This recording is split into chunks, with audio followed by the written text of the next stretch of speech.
The information in this program is for educational purposes only. It is not a guide for self-treatment or a substitute for professional health care. The products and plants identified in this program should not be used without consultation with your licensed healthcare professional.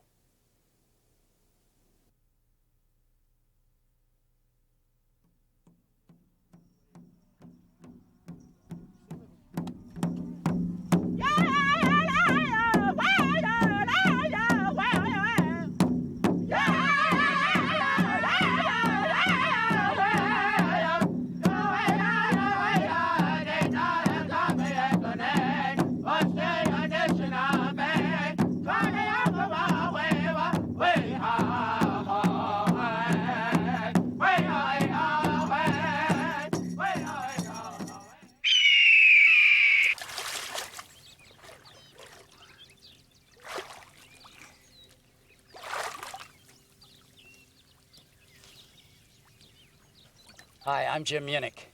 This is one of my favorite places. Lots of bears, ticks, leeches, mosquitoes, biting flies, bees.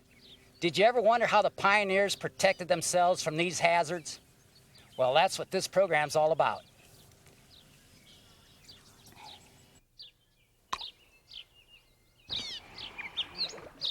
To help me convey this story more effectively, I would like you to imagine yourself a 16th or 17th century European with an urgent need to travel.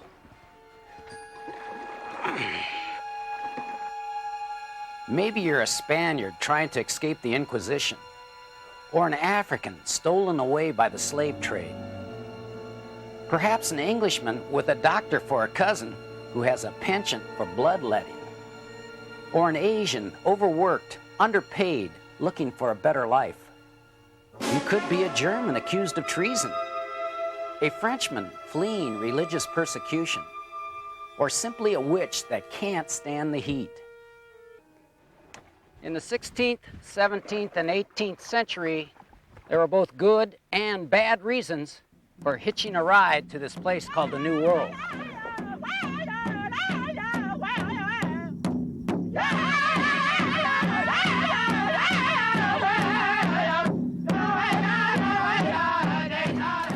What was it like? Let's listen to the words of Alexander Ross, deep in the Oregon wilderness. It's the winter of 1812.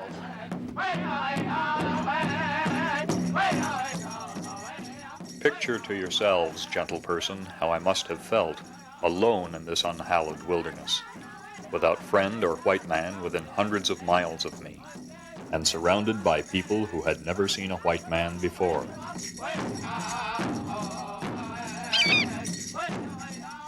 Every day seemed a week, every night a month. I pined, I languished, my head turned gray. My only solace was in my Bible. Not a pretty picture. And just as soon as you think things are going to get better, they get worse. That's when you discover you forgot your first aid kit. All those little medical items that today we take for granted. Where's the aspirin, Band-Aids, and gauze? Where's the deep woods off? There's no Tylenol or ibuprofen.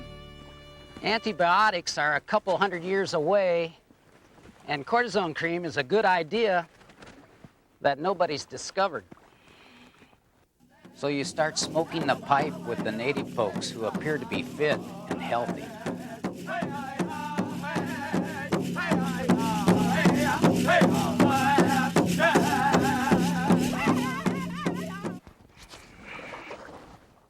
After a while, the talk gets around to medicine.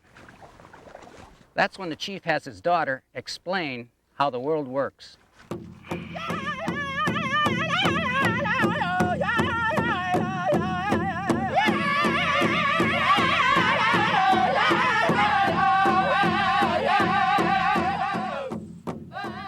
I would like to begin by explaining how the world works. We believe all plants are medicine put here by the holy people. There are big medicines and little medicines. The little ones help the big ones like children help parents. You use little ones when you are not very sick. Anyone can use these. The big medicine use is known only by the medicine people. You have to pay to use big medicine because the medicine people have to pay the plants with turquoise. Medicines are used fresh in the summer and dried for winter use, or the whole plant is used in the summer and only the root in the winter. There are always several plants used for each ailment, so one is always readily available. Medicinal plants are closely associated with ceremony. As part of this ceremony, the people are anointed from the feet up with the water of the holy medicinal plants. Then they drink a little of the water. My Navajo brothers use bee balm as lightning medicine. It is used to treat arrow and gunshot wounds. It is a nightway chant lotion. Notice how the florets look like dancers' plumes.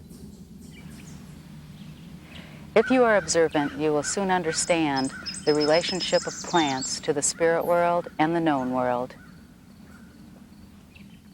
Plants growing near an anthill are used for repelling ants or treating ant bites.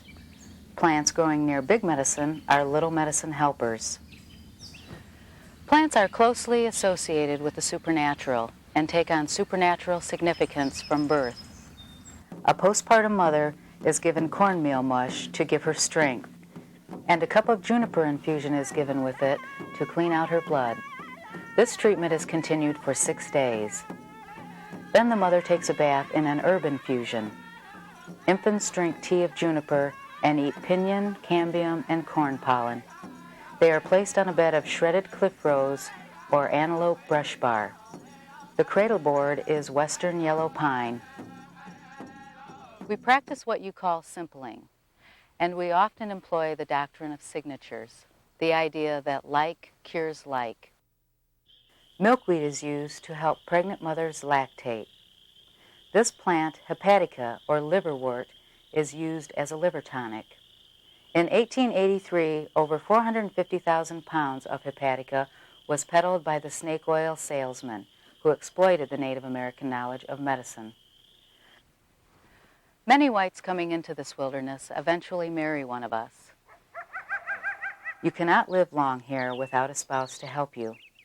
Your spouse awaits you in that shelter.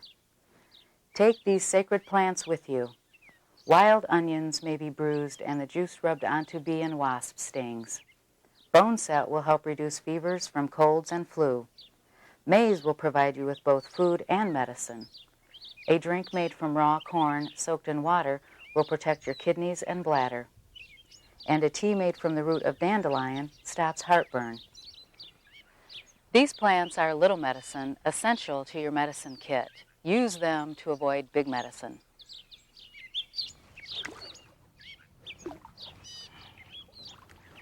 Okay, working with the chief's daughter, you piece together your medicine kit. The first order of business is protection from bears. Native Americans used buttercups to repel bears. Grind buttercups' leaves and flowers. Infuse this mash in cold water. After 6 or 8 hours, apply the buttercup tea to clothing. Avoid exposure to your skin, as some folks may get a rash. After the clothing is dried, you may wear it. Also, you may stick flowers in a hat. Perhaps bears associate the odor of buttercups with the potentially fatal toxins in the plant, protoanemonine and anemonine. I've put these buttercups in my hat to protect me from bears. Trouble is, they haven't seen a bear in this part of Michigan for over 100 years. So for a test, I'd like some of you people out around Yellowstone, Wyoming, Montana, go out, put some buttercups in your hat, mingle with the grizzlies, and let me know what happens. Of course I'm kidding. Do buttercups make Smokey run? I wish I knew for sure. Navajo and mountain men treated wild animal bites with butterfly weed, Asclepias tuberosa. After encouraging the bleeding, a cold water infusion of the crushed root was used to bathe the wounds of coyote bites. There are several wild plants used to make insect repellents. A wash made from the red exudant of bloodroot, Sanguinaria canadensis, will keep the flies and mosquitoes away.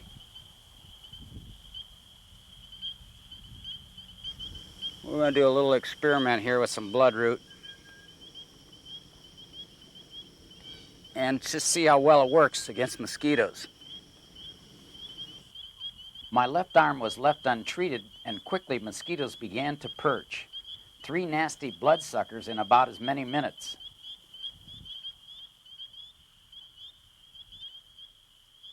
My treated right arm, however, did not interest the mosquitoes. There were no landings.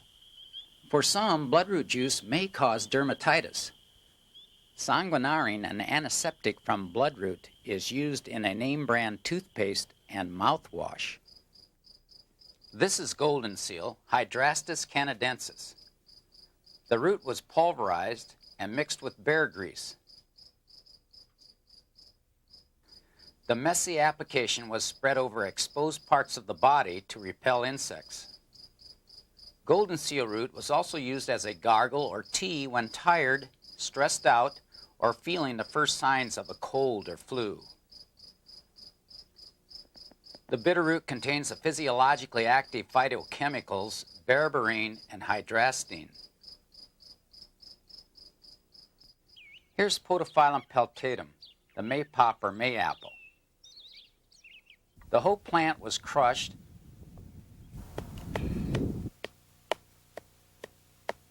then placed in a pot. A hot stone would cause the blend to boil. After it cooled, the wash was applied as an insect repellent. Today, this procedure is not recommended because, except for the ripe berry in midsummer, all parts of this plant are poisonous. In our garden, we filter the mayapple water extraction into a sprayer and use the spray to repel potato bugs. Podophyllitoxin and peltatin are physiologically active chemicals in mayapple. They have been used to treat venereal warts, tumors, and Hodgkin's disease.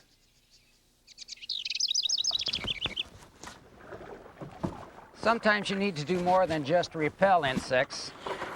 You need to use lethal force.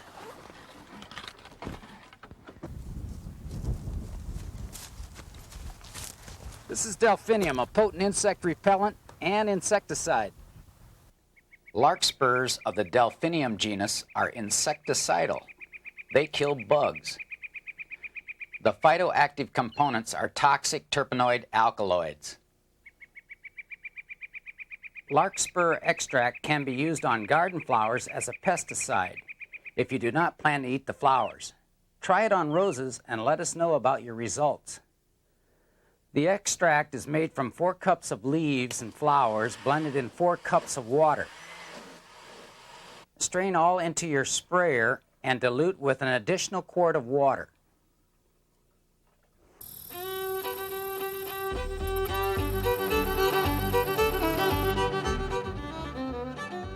Elderberry, Sambucus canadensis, was used as a repellent, food, and medicine.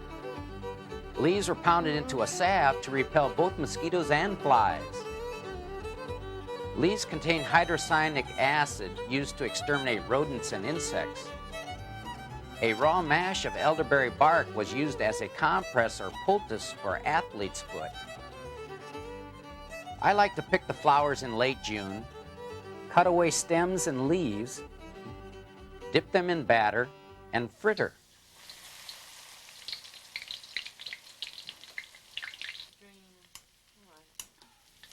Sprinkle with powdered sugar if you wish, and serve with bee balm blossoms and wild raspberries.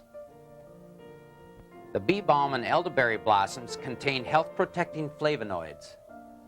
Flavonoids lower blood pressure, help repair arterial walls, and increase the flow of blood to heart muscle and the body's extremities. Raspberries contain the antifungal chemistry nanonone.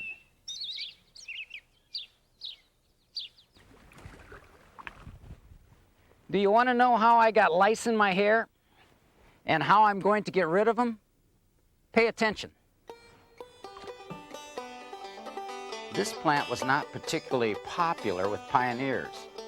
European types claimed that louseworts attracted lice. This lousewort is Pedicularis groenlandica. Here's Pedicularis bracteosa. Pedicularis rainieriensis here is found on the slopes of Mount Rainier. The rare Pedicularis ornithorhynca is only found on Rainier and may become extinct when this mountain once again blows its top. To rid yourself of lice attracted by louseworts, use yucca, specifically yucca root shampoo. I make the shampoo with about a square inch of sliced yucca root blended in water. Notice how it foams. I've had lice for 20 years, but not one day longer with this yucca shampoo. Ugh. Lice-free at last. The foaming agents are saponins, surfactants or wetting agents that kill lice and actually cause bacteria to pop due to increased osmotic pressure. A few pioneers and moderns believe that saponins, the precursors of steroid synthesis, actually cause hair to grow. The foamy root water is a favorite pesticide spray for garden food we intend to eat. To make the spray, blend a 1-inch cube of yucca root in 2 cups of water. Strain coarsely first, then finally into the sprayer. Add about another liter of water, then spray. Because saponins are water-soluble, they wash off fruit and food. My results have been great. I love huevo ranchero stuffed and garnished with yucca flowers. And guess what? There are health-protecting bioflavonoids in these blossoms.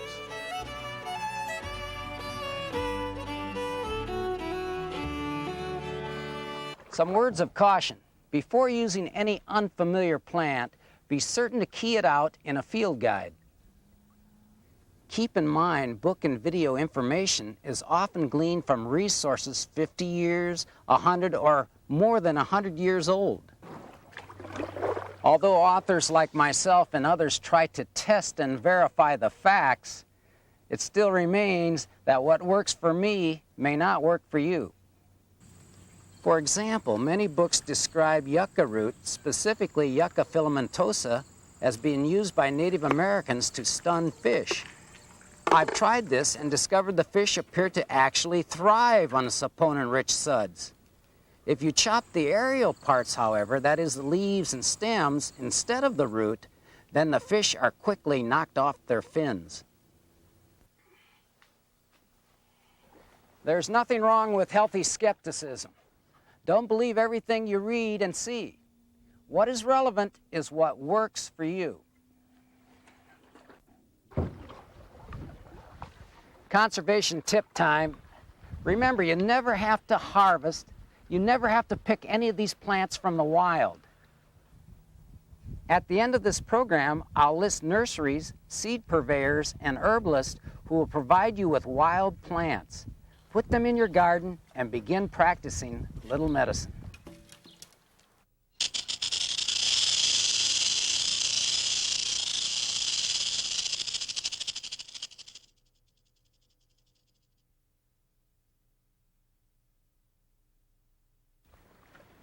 If you often camp in snake-infested areas, here's some ancient wisdom that has practical application today. To repel snakes, Native Americans used cedar here and juniper. Good morning. I spent a safe night here, tucked away with my juniper to protect me from rattlesnakes. Here in Michigan, we have pygmy rattlers, Masasagi. Native Americans used Thuja occidentalis, arbor vitae, or sometimes called northern white cedar, to repel snakes. It works just like the juniper. You may want to stick some in your boots. Here's a great shot. The snake actually posed after striking the victim. So you got unlucky. What now? A few tribes on the Great Plains practiced sucking to treat snakebite. They used hollow bones, hollow pieces of wood, and gourd necks. While sucking, a medicine man might chew on a leaf or root of Echinacea purpurea, then apply the masticated leaf over the bite. The victim would be encouraged to swallow some of the root juice. Numerous other plants were used to treat snake bites. Inhaling tobacco smoke, Nicotiana tabacum, bloodroot, Sanguinaria canadensis, black snake root, Semissifuga racemosa, Indian turnip or jack in the pulpit, Arum triphyllum, and rattlesnake master, Orangium yucifolium. Rattlesnake master. The root of this was applied to rattlesnake bites. Let's take a look at the root. The root was also used to cause vomiting for expelling ingested poison. Orangium quinugestristis from the Middle East is a proven antivenom for scorpion bites. This is Datura wrightii, the southwestern thornapple, a noxious, poisonous weed also used to treat snake bites, insect bites, and stings. After sucking venom from the bite, a medicine person would place a Datura leaf poultice over the wound. Datura species are big medicine plants. All parts of Datura stramonium contain toxic psychoactive alkaloids, scopolamine and atropine. Both atropine and scopolamine are sedative, attenuating the parasympathetic nervous system. Perhaps this explains some of the plant's purported effectiveness treating bites, stings, and poisons. This patch containing scopolamine is used to treat motion sickness, vertigo, and excessive salivation. Atropine is used to treat profound scorpion sting reactions. Also to resuscitate victims of hypothermia-induced cardiac arrest and to alleviate the symptoms of muscarine mushroom poisoning. Be careful. Datura species are dangerous plants and must be avoided. Fatal instances of Jimson weed abuse have been recorded. In my rural community, teenagers have tried to get high from these plants' seeds, a potentially lethal practice. Another interesting snakebite remedy I discovered at the International Peace Hospital at Shichichong, China.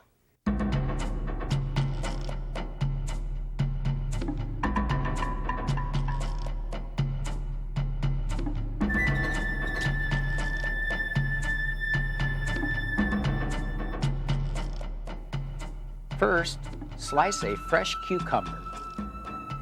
Then marinate the cucumber slices in fresh human urine for 7 days.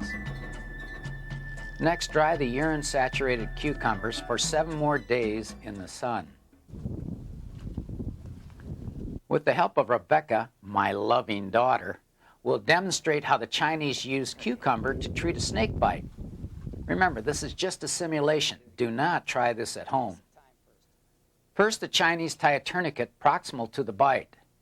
Then open the wound with a clean knife. Ow, the pain, the suffering. Stop whining! After the wound is open, the bite area is squeezed and kneaded with the fingers to force out as much venom as possible. Finally, the dried, odorous cucumber is chewed till soft and placed over the bite. This Chinese treatment is a good preventative, perhaps a better preventative than cure. I go to great lengths to avoid snakes because I don't have a taste for the remedy.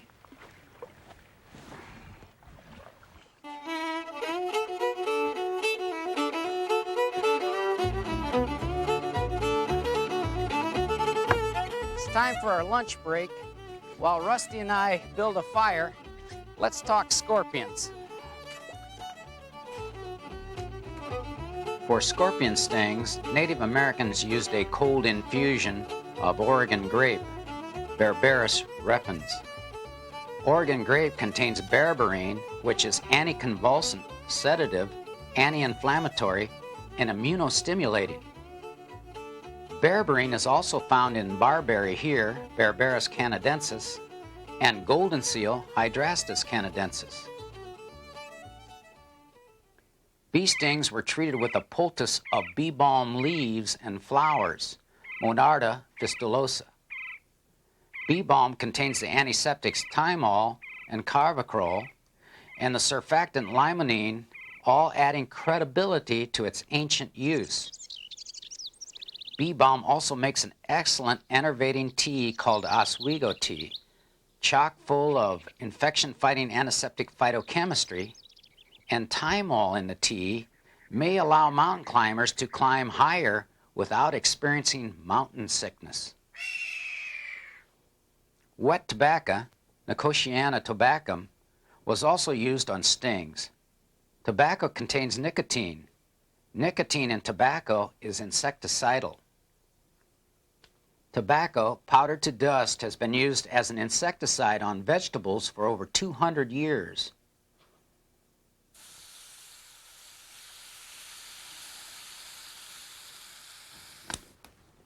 Potentially one of the most dangerous animals in the woods is a tick.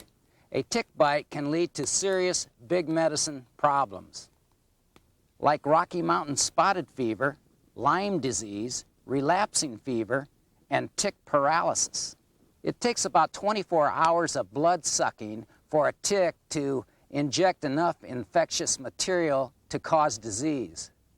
So after a trip into the woods, a thorough shower and sudsing, plus a close and thorough inspection of your entire body and the immediate removal of any ticks is good little medicine.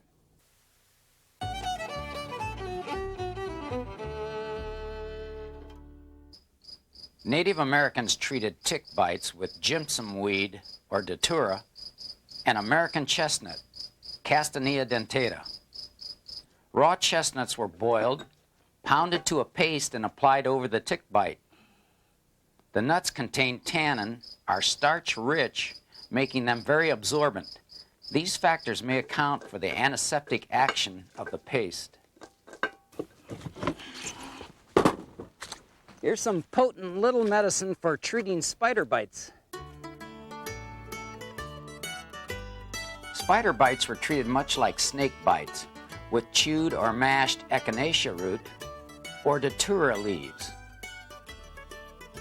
Bayberry bark and leaves of the Myrica genus were also mashed into a paste and applied to spider bites. Bayberry bark and leaves contain tannins, starch, alpha-pinene, limonene, p-cymene, and linalool. All these bactericidal, insecticidal compounds suggest bayberry may make a good spray for insects. One of the nastiest venomous bites is that of the recluse spider. Appalachian pioneers mashed mullein flowers into Epsom salts and vinegar, then applied the wash over recluse spider bites. Another Native American recluse treatment was to slice prickly pear pads in half, then use the half pad as a compress over the bite. If modern medical treatment fails to heal a recluse spider bite, share this remedy with your physician, but please do not attempt self-treatment. Always seek advice from your personal health care professional before practicing self-treatment.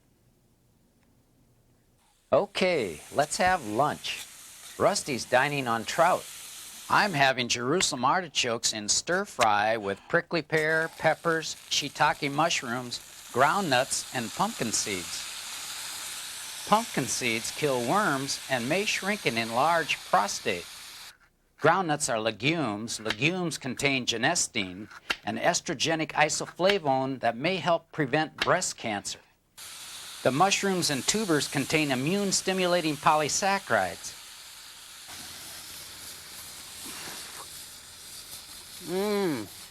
Darn near perfect. All the essential fats, the essential amino acids, up out of the earth, no pesticides, no herbicides, untampered with by human hands. This is a perfect meal. For an appetizer, I'm having prickly pear. As mentioned, prickly pear pads were used to treat bites, stings, and wounds. Puncha pad spines may be scorched away or cut away. The stem is cut in half and used as a compress over the wound. Prickly pear, like all cacti, has hydrophilic tissue. That is, the pulp soaks up water. By placing the pulp in contact with the wound, chemotactic attraction draws serum to the wound site, cleansing it. The pulp forms a gel and seals the wound.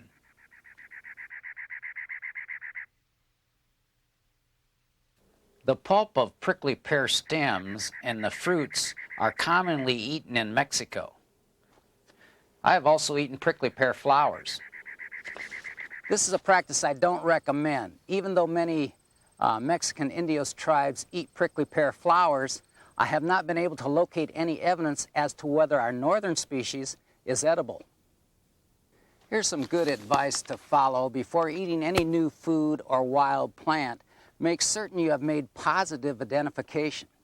Then follow cooking preparations very carefully. Eat only a small amount of the food.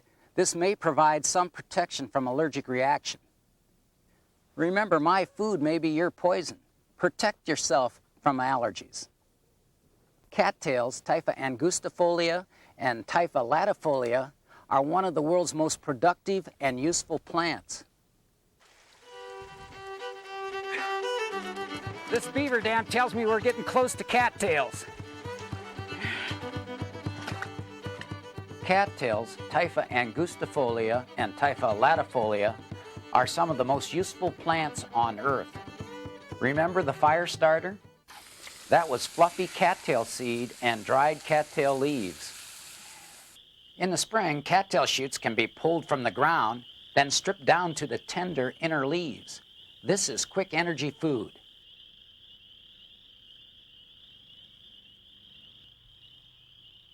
Then stir fry in Italian dressing.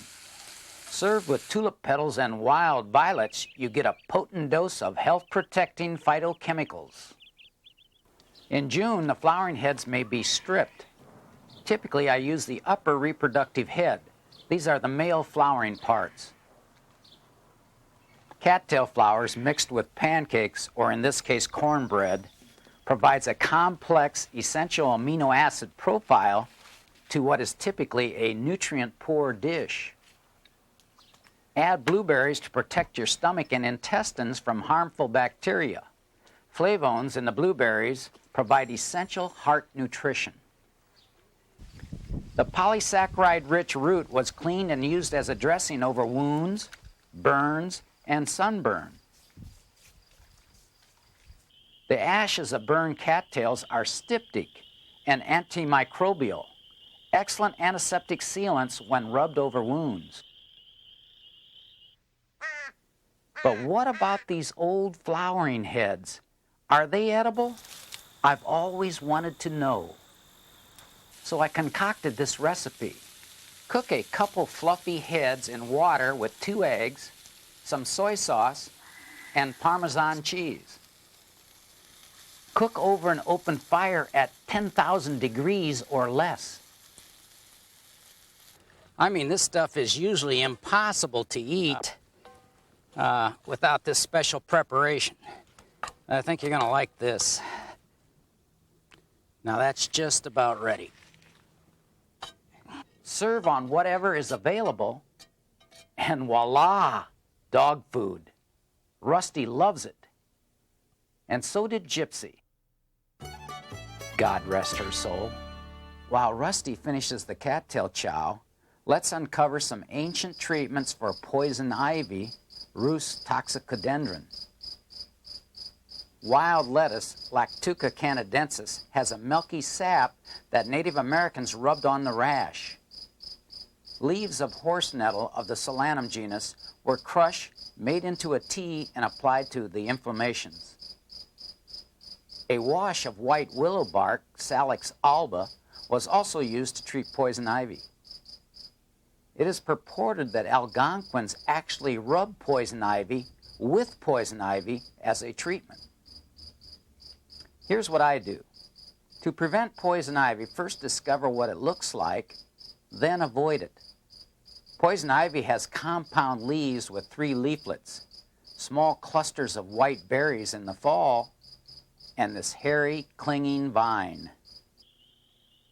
Jewelweed, Impatiens capensis, was used by Native Americans and pioneers to prevent and treat poison ivy rashes. Does it really work? I wanted to know. Keep in mind, you'd have to be pretty stupid to do what you see next. Sometimes you do some stupid things. I just took a take without the camera on of me rubbing this poison ivy all over me. Then I pitched it in the lake, went back and looked and saw that the camera wasn't on, so I'm taking it again. So this is poison ivy. There's the berries, and I'm going to rub it on me. Got to prove this, at least anecdotally. So I got poison ivy all over me. Pitch it in a lake. Hopefully the camera's running. Now I'm going to get some jewelweed and try to rub this